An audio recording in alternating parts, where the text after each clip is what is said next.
हरे कृष्णा। आप सभी का दिन शुभ हो। इससे पहले का अध्याय सुनने के लिए, वीडियो को लाइक और कमेंट्स करने के लिए आप सभी का बहुत बहुत धन्यवाद। तो आज के अध्याय का भी शुभारंभ करते हैं। कार्तिक मास में सुनी जाने वाली एक कहानी से एक बार एक बूढ़ी माई थी जो चातुर्मास में पुष्कर स्नान किया करती थी। उनका एक बेटा और बहू थी। एक दिन बूढ़ी माई ने अपनी बहू को फलहार बनाने को कहा तो बहू ने खाली टिफिन ही रख दिया। बेटा माँ को पहुँचाने के लिए पुष्कर गया तो रास्ते में एक जगह पर बेटा माँ से बोला, माँ फलहार कर लो। जहाँ पानी मिला वहीं पर वह बूढ़ी माई अपने बेटे के साथ फलहार करने बैठ गई तो भगवान की कृपा से खाली टिफिन फलों से भर गया। माँ ने फलहार कर लिया और बेटा पुष्कर में माँ के रहने के लिए झोपड़ी बनाकर वापस घर आ गया। रात में बूढ़ी माई के दरवाजे पर सावन मास आया और दरवाजा खटखटाकर बोला, बूढ़ी माई दरवाजा खोल। तब बूढ़ी माई ने पूछा, आप कौन है? तो श्रावण मास ने कहा, मैं श्रावण मास। बूढ़ी माई ने तुरंत दरवाजा खोल दिया। बूढ़ी माई ने भगवान शिव और देवी पार्वती की पूजा अर्चना की, बेलपत्र से अभिषेक किया। जाते समय श्रावण मास ने बूढ़ी माई को खूब आशीर्वाद दिया और झोपड़ी की एक दीवार सोने की हो गई। इसके बाद भाद्र बदमाश आया। उसने भी दरवाज़ा खोलने के लिए बूढ़ी माई से कहा। बूढ़ी माई ने दरवाज़ा खोला, सत्तू बनाकर कजरी तीज मनाई। भाद्रपद मास ने बूढ़ी माई को आशीर्वाद दिया और झोपड़ी की दूसरी दीवार भी सोने की हो गई। फिर आसन मास आया और उसने भी दरवाज़ा खटखटाकर खोलने को कहा। बूढ़ी माई ने दरवाज़ा खोला, पितरों का तर्पण कर ब्राह्मण भोज कराकर श्राद्ध किया। फिर नवरात्रि में माँ दुर्गा को अखंड ज्योति जलाकर प्रसन्न किया। सत्य की विजय दिवस के रूप में और बुराई के अंत की खुशी में दशहरा मनाया। आज श्रीनिवास ने जाते समय प्रसन्न होकर बूढ़ी माई की झोपड़ी की तीसरी दीवार भी बहुमूल्य हीरे रत्नों से जड़ दी और बूढ़ी माई को सदैव प्रसन्न रहने का आशीर्वाद दिया। इन सब के बाद कार्तिक मास आया। उसने भी बूढ़ी माई को दरवाज़ा खोलने को कहा। बूढ़ी माई ने दरवाज़ा खोला, अति प्रसन्न मन से कार्तिक स्नान किया। दीपदान कर दिवाली, गोवर्धन पूजा, भैया दूज, गोपाष्टमी, आंवला नवमी मनाई। कार्तिक मास ने जाते समय आशीर्वाद दिया और झोपड़ी के स्थान पर महल बन गया। बूढ़ी माई अब गरीबों की सेवा कर भजन कीर्तन में अपना समय बिताने लगी। कुछ समय बाद बेटा जब अपनी माँ को लेने आया तो माँ और झोपड़ी को पहचान नहीं सका तो पड़ोसियों से पूछा। जब पड़ोसियों ने बताया तो बेटा माँ के चरणों में गिरकर बोला, माँ घर चलो। और सारे सामान के साथ वह अपनी माँ को घर लेवा लाया। सासू माँ के ठाठ देखकर बहू के मन में लालच आ गया और उसने अपनी माँ को भी पुष्कर छोड़कर आने को कहा तो उसका पति अपनी सास को भी पुष्कर में छोड़ आया। परंतु बहू की माँ की धर्म कर्म में बिल्कुल भी रुचि नहीं थी। वो तो 4 समय भोजन करती और दिन भर सोती।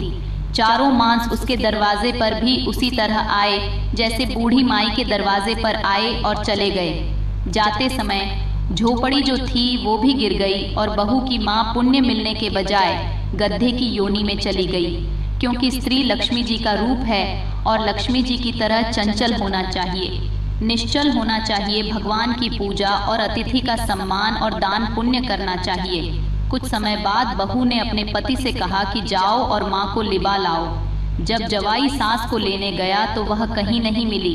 लोगों से पूछने पर लोगों ने बताया कि तेरी सास धर्म कर्म कुछ भी नहीं करती थी, बस खाती थी और सोती थी, जिससे वह गद्दी योनि में चली गई। जवाई ने देखा कि एक गद्दी वहां पर खड़ी हुई है तो जवाई अपनी सास यानी उस गद्दी को बांधकर घर ले आया और उसकी पत्नी ने पूछा, मेरी माँ कहाँ है?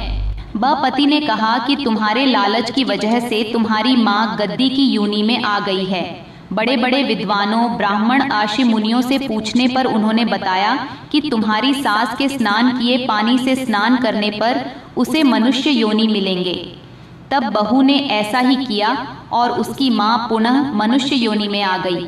हे राधा दामोदर भगवान, जैसा गुड़िया माई को दिया वैसा सबको देना, कहता को सुनता को और हुंकारा भरते को सबको देना।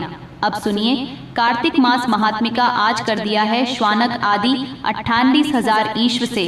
श्री सूत जी महाराज कहने लगे कि कार्तिक और अन्य मासों में किए जाने वाले इन पवित्र व्रतों की जानकारी प्राप्त करने के बाद देवर्षि नारद जी के मन में यह जानने की इच्छा जागी कि कार्तिक मास के लिए सर्वश्रेष्ठ व्रत कौन सा है।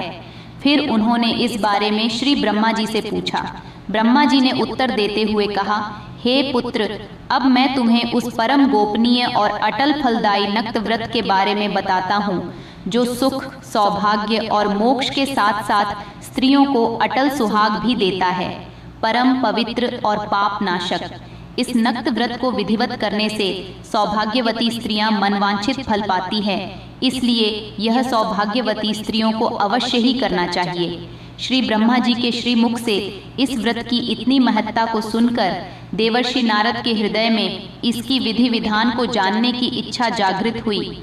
तब देवर्षि नारद की जिज्ञासा शांत करते हुए श्री ब्रह्मा जी ने मुस्कुराकर कहा, वत्स, यह अति गोपनीय और देव दुर्लभ व्रत है, परंतु तुम्हारे से स्नेह और लोक कल्याण की भावना से कार्तिक मास के इस विशिष्ट व्रत के बारे में भी बतलाता हूँ।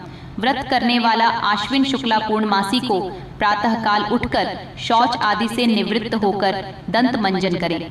इसके बाद 2 नदियों के संगम नदी, सरोवर, कुंड या फिर कुएं पर या फिर घर में ही स्नान करें। व्रत के एक दिन पहले सिर नहीं धोएं और व्रत वाले दिन विधि पूर्वक स्नान करें, अर्थात सिर से स्नान करें और पवित्र भावना से विधाता का स्मरण करें। फिर व्रत का संकल्प इस प्रकार करें कि हे जगत के रचयिता और कर्ता, आप करवा करके मेरे पतिदेव की रक्षा और मेरी संतान की वृद्धि कीजिए। फिर सूर्य जाप करके सूर्य देव को नतमस्तक होकर प्रणाम करें। उस दिन सुंदर वस्त्र और आभूषण धारण करें और फिर दिन में भोजन अथवा जलपान कदापि नहीं करना चाहिए।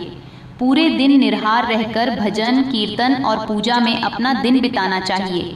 यहाँ पर देवर्षि नारद को श्री ब्रह्मा जी अश्विन पूर्णिमा, जिसे शरद पूर्णिमा और कोजागर पूर्णिमा भी कहते हैं, उसकी विधि विधान के बारे में बता रहे हैं और यह व्रत हर सुहागिन महिला को करना चाहिए। पूजन विधि के बारे में बताते हुए श्री ब्रह्मा जी ने कहा कि सायंकाल में श्री विष्णु की चांदी के पात्र में दूध डालकर पूजा करनी चाहिए। प्रतिमा अपनी सामर्थ्य के अनुसार सोने, चांदी, तांबे या फिर मिट्टी की बना सकते हैं। फिर उसे लाल या फिर पीले वस्त्र पहनाएं। फिर विधि विधान से पूजा करें। चांदी के पात्र में रखे हुए दूध को सोने की मथनी से अथवा अपनी सामर्थ्य के अनुसार लकड़ी की मथनी से मथें। साथ ही ये प्रार्थना करें कि हे श्री हरि, मुझे भोग आदि के लिए गौ प्रदान करके मेरी संपत्ति की वृद्धि करिए, मेरे पतिदेव को धन धान युक्त और चिरायु कीजिए और बहुत सी दास दासियां प्रदान कीजिए। इसके बाद ब्राह्मण को भोजन कराएं और अपने कुल के वृद्धों और वृद्धाओं को बहुत स्वादिष्ट भोजन कराकर उनकी आत्माओं को तृप्त करें। फिर तारों को देखकर स्वयं भी भोजन करना चाहिए। यह अश्विनी शुक्ल पूर्णमासी को किया जाने वाला नब्ध व्रत है। यह व्रत सभी प्रकार के पापों का नाश करने वाला, समस्त कामनाओं को पूर्ण करने वाला और ज्ञानी पुरुषों को मुक्ति देने वाला है। भगवान जप, तप और तीर्थ स्नान से उतने प्रसन्न नहीं होते जितने कि इस व्रत से हो जाते हैं। जो श्रीहरि के आगे कपूर जलाता है उसको बड़े वृक्षों और गौओं के दान का फल प्राप्त होता है और उसके कई कुल बैकुंठ लोक निवास करते हैं। जो केसर और कस्तूरी सहित कपूर अर्पित करता है उसके कई वंश बैकुंठ लोक को प्राप्त हो जाते हैं। जो स्त्री स्तन वस्त्र दान करती है वह कपड़े के सूत्रों की लड़ियों के बराबर करोड़ों वर्ष वैकुंठ लोक निवास करती है। जो इस दिन गहने दान करती है उसे ब्रह्मलोक की प्राप्ति होती है। जो स्त्री हृदय में श्री हरि का नाम लेती है और मस्तक पर निर्मल धारण करती है वे सदैव सौभाग्यवती और पतिव्रता बनी रहती है। इस व्रतधारी को आश्विन शुक्ला पुण्यमासी को स्नान पूजन करने के साथ ही ब्राह्मणों को भोजन और वृद्ध जनों का पूजन अवश्य करना चाहिए। सायंकाल श्रीहरि का पूजन करने के बाद प्रार्थना करें कि हे श्रीहरि, यह व्रत मैंने आपके निमित्त किया है, अतः इसमें किसी प्रकार की कोई कमी हो तो उसको आप स्वयं ही पूरी कर ले। श्री ब्रह्मा जी ने यह भी कहा कि इस व्रत को करने की तो बात ही क्या, जो इस दिन इस व्रत कथा को पढ़ या सुन ले उसको भी अश्वमेध यज्ञ के फल की प्राप्ति हो जाती है। इस प्रकार देवर्षि नारद को व्रत का महात्म्य बताकर कुछ क्षण के लिए श्री ब्रह्मा जी मौन हो गए। इसके आगे का वृत्तांत आप सभी आने वाले